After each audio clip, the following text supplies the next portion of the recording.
నేను వారి ప్రవక్తలను చూసితినే. ఆయన నీకు ఇవ్వాలి అంటే మొదట నిన్నేం చేస్తున్నాడు? ఆయన నీ ప్రవక్తను చూస్తాడు, నీ హృదయాన్ని చూస్తాడు, నీ అంతరంగమును చూస్తాడు, నీ ఆలోచన చూస్తాడు, నీ తలంపులు చూస్తాడు.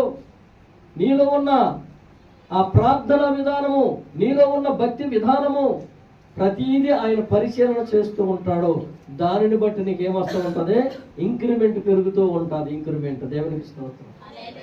హల్లెలూయా, హల్లెలూయా, హల్లెలూయా. కాబట్టి ప్రియమైన జన్మలరా, ఆయన మన ప్రవక్తను చూసే దేవుడు. అందుకని పరిశుద్ధాత్మ దేవుడు అంటున్నాడు, ఇదిగో నీవు నా సన్నిధికి వచ్చినప్పుడు, నీవు దేవుని సన్నిధిలో నీవు తీర్మానం తీసుకుని ఉన్నవే. రక్షణ తీసుకున్న తర్వాత ఆ తీర్మానం ప్రకారం నీవు దేవుని సన్నిధిలో ముందుగా నడిచేవాడిగా ఉండాలి, దేవుని సంతోషపరిచిన వాడిగా ఉండాలి, దేవునికి దీవెనకరంగా ఉండాలి. దేవునికి స్తోత్రం. హల్లెలూయా. ఆయన నీ ప్రవక్తను చూసంట వారిని స్వస్థపరిచెదను, వారిని నడిపించెదను. ఇప్పుడు 2025 సంవత్సరము దేవుడు మనల్ని పరిశీలన చేశాడు, మంచి ఆరోగ్యం ఇచ్చాడు, కావలసిన ఆహారం ఇచ్చాడు, సమృద్ధినిచ్చాడు, సంతోషం ఇచ్చాడు. ఇక డిసెంబర్ నెల పూర్తి అయిపోతూ ఉంటుంది, నూతన సంవత్సరంలోకి వెళుతూ ఉన్నాము.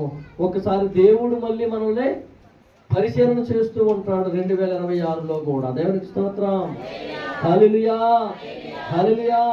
సంవత్సరం గతించిపోయిందని నువ్వు ఆలోచన పడకుండా, ప్రతి సంవత్సరం నీవు దేవుడు ఆయన కనుదృష్టి మన మీద ఉంటుంది, ఆయన మన ప్రవక్తల మీద ఉంటుంది, మన ఆలోచన మీద ఉంటుందని నువ్వు గ్రహించి, నువ్వు దేవుని యందు భయం కలిగి, భక్తి కలిగి దేవుని సన్నిధికి వచ్చినప్పుడు, నువ్వు మెలుగువగలిగి దేవునికి వచ్చిన సమయం ఇస్తే, ఆయన నిన్ను పరిచరణ చేస్తున్న దేవుడు నీకు కావాల్సిందంతా కూడా సమృద్ధిగా, సంతోషంగా, దీవెనకరంగా, ఆరోగ్య విషయంలో కూడా దేవుడు నిన్ను నడిపించగల సమర్థుడై ఉన్నాడు. దేవునికి స్తోత్రం.